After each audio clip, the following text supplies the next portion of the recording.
Hit it from the top. Are you ready? Hello? No. Yes. Go ahead. Was that the end of it? Really? Go. I'm going to talk to you about Overland 4x4 dual battery systems. Yes. How do you get dismissed from a freaking adult PowerPoint presentation at 10 o'clock at night? Everybody's drinking. In my basement. Do you know anything about Overland dual battery systems? Giggly girl. No. Question. Yes. What the hell does Overland have to do with anything?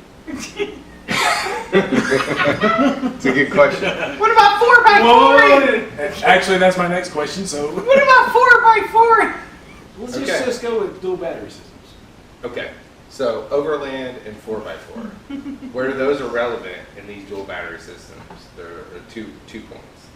Number one, Overland would imply that you're going to be out and about for an extended period of time, traveling in your vehicle. So the systems that I am showing you and giving pros and cons on are primarily oriented to people driving in four-wheel drive vehicles, off-road terrain for extended periods of time. So first I'm going to give you an overview of the technology in general, and then I'm going to talk about the currently available systems. And just so you know, none of these price estimates that I have include your second battery, which is a significant It's a cost. BS move. But that's kind of a stable. I'll save my question for later. Okay. Why do you want a dual battery system? So this question came up when my good friend Forrest said, I want to put a fridge in my vehicle, and I said, well, the first thing you need to do is get a dual battery system. And then your question to me was, Why? well, what is that and why? And I didn't really have all the answers, but now I do. So the main reason you want a dual battery system is to power all your accessories while you're parked or camping, like your lights and your refrigerator and all this other crap that you have while you're camping or out four-wheeling. But you need to ensure your starting battery stays good to start your vehicle when you're done. And that when you're moving along, that your auxiliary battery is charging, right? So you just don't drain it down and it's just sitting there. Make sense? So the simplest solution is to just hook your two batteries together with a switch. So you put a switch between your two batteries and you run them in parallel, and then you can hook them up when you're traveling to charge them both together, and then you can disconnect them when you're stopped so that all your accessories are running off of your accessory battery. Stephanie would be right. It's simple and cheap. Water, by the way. So the biggest con to this is this. People forget to hit the switch. So Forrest, what happens when you go out and your batteries are connected on the switch because you're charging and you stop can't and you start ready to your shit? vehicle. So there's a better solution, an automated Don't switch. drink the water. So an automated switch is a switch that's going to automatically connect them when you're driving and disconnect them when you're stopped. There's basically two different systems. One uses a solenoid, one uses a relay, but even better than an automated switch is what we call a smart charging system or a DC-to-DC charger. So this is technology that's embedded in these components that will monitor the energy on your starting battery, on your what they call house battery or auxiliary battery, and monitor all the incoming currents from solar panels, alternators, and chargers, and it can determine where it wants to send current based on what's going on in this whole system. The biggest con is Who makes that system? this one that's in this picture right here, which we're going to talk about, is called CTEK. It is the only one that I could find that's basically of this level In the U.S., right? in the U.S. Most of these 4x4 systems are ones that are for small RVs and 4x4s And they don't make with the DC. that are simple, are built in Australia. This is the only one from Australia that I can find for sale here. It is a DC-to-DC charger. There's bigger, more elaborate systems that come in RVs and things like that, but they're beyond the scope of what you would want to do. So I'll talk about this a little bit more, but the biggest thing is that this is a lot more expensive and more complex And there's some other, we'll talk about specific downfalls of that one system. But the main benefits are this knows how to handle the different incoming power. It can deal with different types of alternator output and make sure your batteries are being charged evenly and fully, depending on whether your car is running or not, whether solar panel energy is coming in. So these two components work together and are smart at distributing this energy between your battery banks, basically. Yes, other things you want to consider when you're looking at systems that you're going to buy are, do they have battery monitoring, right? Can you tell what's going on with your batteries visually? Do they have manual override for the linking? Like, how's that working? How easy is it to link your battery banks? What is the gauge of the wire and how is the quality of the components? And then one good one is, what's the durability of the components? Like, can they handle moisture, vibration? You bring up the question about, like, is this good for a rugged environment? Like, can they handle that kind of thing? Cheapest thing that you can do is just do a DIY system with the automated switch. You can buy one of these solenoids. They're 25 bucks. So this is just a diagram that I pulled off the internet. There's 4-gauge wire, a couple fuses, and an 80 amp solenoid. You can get a much bigger solenoid than that for 25 bucks. You can get like a 200 amp solenoid for like 25, 30 bucks. Wire you can get for 4-gauge wire, not that bad. You can get 20 feet of it for like 20 bucks. 4-gauge wire. You probably want to go bigger wire than that, but we'll get into that. But bottom line is, if you want to make a really simple and cheap system, you can do it for 50 bucks. You can add a display. I throw that in there because you can add a display to any of these for 70 bucks. So the National Luna system, they have a separate display you can buy independently for 70 bucks. You can hook up to any system and monitor 2 battery banks. Right? And like this system, you wouldn't have any switch at all, right? You could put a display in here, it would hook to each battery. You could see where each one was. If the car is running, if the ignition's on, they're together, and if the ignition's off, they're separate. So it's just that simple. So you can do this for like 50 bucks, 120 if you want to know the state of each battery at any given time. Pretty cheap. Did you do this presentation at work? T-Max.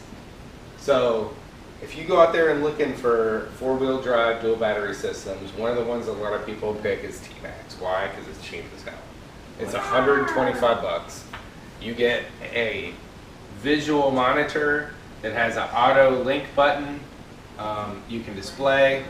Look, this looks familiar. It comes with a solenoid. It's just that solenoid we were talking about, and it comes with a couple battery links. Yes. The biggest problem with this system is it comes with 6-gauge wire. It's like shit wire. Like, that's not wire you want to be wiring up your dual battery system with. It comes with like a few nice connectors. It comes with some cheap small fuses. This is like basically the cheap DIY system. Who buys that crap? People buy this because it's cheap and because it works. Delete that! Delete! The IBS system is only slightly better than the IBS system. It's only slightly better than the T-Max, and it's only slightly better than I don't know. It's not even better than DIY. Look, here's the deal. This guy is run by a relay, and it's got a visual indicator with a linking button. It's got a handful of, they call it a smart intelligent battery system. It's got like different alarms for low battery stuff, audible alarms, different things like that, which is going to help you out. But at the end of the day, this basically just tells you the level of voltage in the batteries, and it comes with some wire, which isn't that heavy gauge. I think it says that this is 4-gauge wire. I guess it is. It doesn't really look like it from the pictures, but you can tell this is all lightweight hardware. You know, it comes with a couple battery clamps, and it's a relay. It's just a relay. There's nothing special about it. And the only thing special about this is it's just monitoring that voltage and doing stuff like saying, oh, your battery's low. Oh, if you link, it's going to link it for 60 minutes because it knows that you want to charge it up or do an emergency start. So it's like, it's some smarts built into it, but it's not really complicated. And it's definitely not, you know, $250 more complex. National Luna. This is also slightly better. The biggest difference between this one and the previous one is those smarts that are built into the controller on the previous one are built into the solenoid on this one. So the previous one has a relay, this one has a solenoid, but then it has underneath this panel, which you can find pictures of it, it just has a couple chips in it, and those chips do this stuff like make sure that it won't overload your batteries and stuff like that. These are things that are not really likely to happen, but it's smarts built in to help make sure that short circuits are avoided and things like that. But it's honestly, for almost $400, really the difference between this and one of the earlier systems is not that much different. Now, it looks like the wire gauge is much thicker just from the picture, but I couldn't find what the actual gauge of this wire was. But it looks Blue Sea. Blue Sea, so this is an automated relay. Shit, I can't remember what ml-acr stands for. But this relay is what it's called, a magnetic linking relay, and it's called bistable. So the difference between this relay and the other relays you've seen is the other relays have an on-off position, and it requires energy to turn them to the switch one way, and if the energy's off, it automatically flips the other way. This one, it requires energy to turn the switch, but once the switch is turned, if the energy goes off, it stays that way. That's called bistable. So it takes energy to switch it one way or the other, but once it's there, it'll stay that way even if the energy is removed. Is that a good thing or a bad thing? It's a good thing. Why? It's a good thing for a couple different reasons. Well, one is, if you run into a situation where, number one, see this yellow on top? You can actually switch it manually one way or the other. It doesn't require any energy for you to do that. So if you have some systemic system failure and you want the switch to be operated in one way or the other, you can do it manually without needing any kind of power input to make that happen. The other thing is, it takes very low power to keep the switch actuated in the position you want. So if you have a relay, you have to put a reasonable amount of power through it, or a solenoid, to keep the switch in the position to actually have those two batteries connected. It requires energy. So a lot of energy is going into that solenoid. Now they say low, some of them they'll say, hey, low energy solenoid. Okay, so it's not a huge draw on your system, but it is a draw. These require only that initial current to flip the switch. So they're very little draw. What's that? The override is manual. This is manual. It does have a manual switch, right? So you have two things. You have this switch.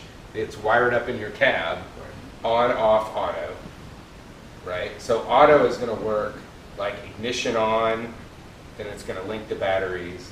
Ignition off, it's going to delink them. But then you can link them and unlink them with the switch as well. But then if something happens and you want to hard link it, like if this switch fails or you're doing some work on your auxiliary battery and you want to unhook them or something like that, you can actually go to the switch, which will probably be under your hood, and you can switch it off.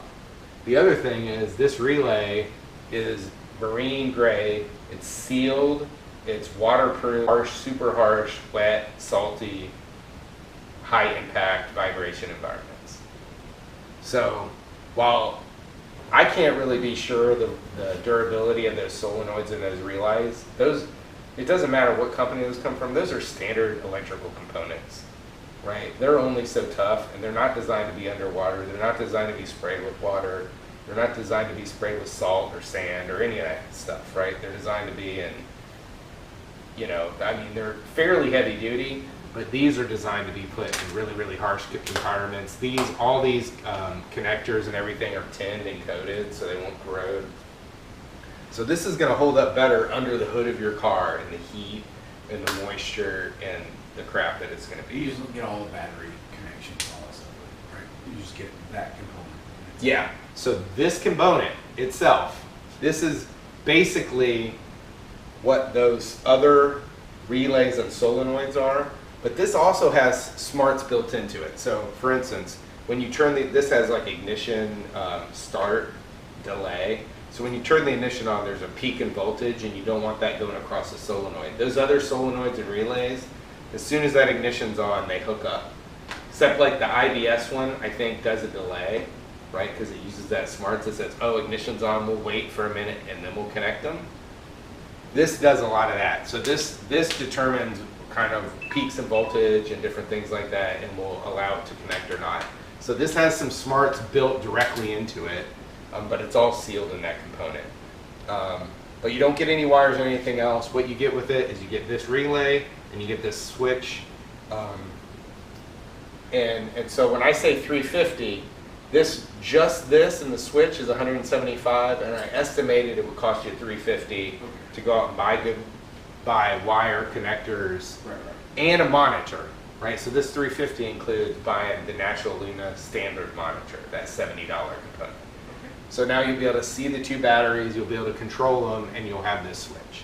So this is like roughly $50 cheaper than the last two versions, and you get a much, much more robust relay, basically. CTEK, you're looking at about 600 bucks.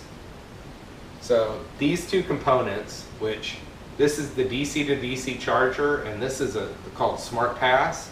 This basically is a smart component that knows how to direct current back and forth between different sources and different battery banks, and they work together. So these are each about 225 bucks a piece. So the charger and Smart Pass together are 450. Then you add wires, connectors, and a monitor, kind of like the last one. You're going to get up around 600 bucks. So the main benefit of this is you can directly link in solar, and you can directly link in an offshore charger. And this Smart Pass will smartly take energy from the solar, energy from an external charger, or energy from the alternator and distribute it between the two batteries. It can push power back and forth either way. It will monitor the status of your starter battery and your regular battery and push power back and forth as needed. What it will not do is link these two batteries together for emergency starting. So one of the things I didn't mention but was on one of the bullets is that one of the things you want to do in a four-wheel drive is when you run your winch or you're doing something, basically emergency starting and winching are your two biggest things. Winching takes a lot of power. If you run it straight off your start battery, you're only so beneficial. A lot of people will link their two batteries to run the winch because their winch will run better doing that. This system, you can't link these. The only way you can link those, which I've seen people do, is to put a switch, a hard switch between these two batteries. You can switch it over, but you can't start the vehicle because it'll either fry your fuses or fry these components, or potentially damage the components.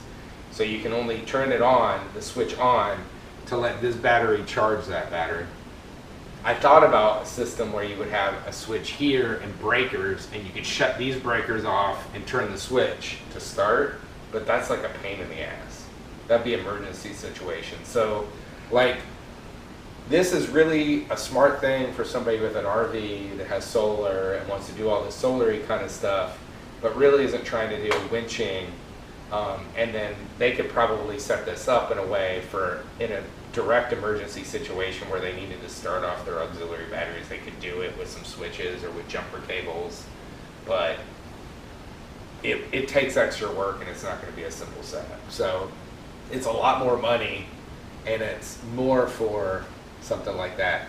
In Australia, they sell tons of DC-to-DC chargers, and the reason is because a lot of them have diesel engines, and their alternators run at a lower output for emissions purposes, and that lower output won't charge their deep cycle batteries all the way. So they get these DC-to-DC chargers because they up the voltage, charge their secondary batteries all the way. So you go look at all these videos and you'll think, I need to have one of these to charge my secondary battery all the way. But most people in America don't care because our alternators are good enough. If you rack and stack them, I would say your best deal is the Blue Sea for around 350 bucks, you can get really good wire, really good connectors, you can get the relay, and you can get the Luna monitor, and you basically have everything you need.